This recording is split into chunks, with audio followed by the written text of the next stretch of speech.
உட்காருங்க பாப்பா குட்டி, உட்காருங்க குட்டி பாப்பா, உட்காருங்க மணி.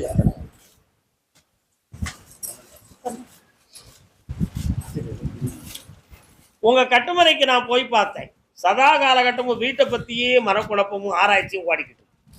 நம்ம இருக்கிற வீடு சரிதானா, இது நமக்கு சரிதானா, இதுல இருக்கலாமா இருக்கக்கூடாதா, நிலைக்குமா நிலைக்காதா, இதுக்கு என்ன வழி, ஒன்றும் புரியலையேன்னு கண்ணை கட்டி காட்டு விட்ட மாதிரி இருக்கிய.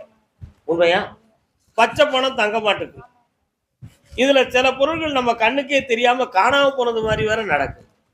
யாரைத்தான் நம்புவதோடு சந்தேகம் வேற பட்டுக்கிட்டு இருக்கோம். உண்மையா இல்லையா? அதனால இந்த கடன்களையும் தீர்க்கணும், இந்த நிலைகளும் மாறணும், உள்ள இருக்கக்கூடிய ரகசியம் என்னன்னு தெரியணும் அப்படின்னு நினைக்கிறேன். எல்லாரும் சொல்லுவாங்க அந்த இடத்துக்குள்ள ஒரு தெய்வ நடமாட்டம் இருக்கு அப்படின்னு சொல்லுதாங்க. ஆனா அதனால எந்த ஒரு தவறுகளும் நடக்கவில்லை.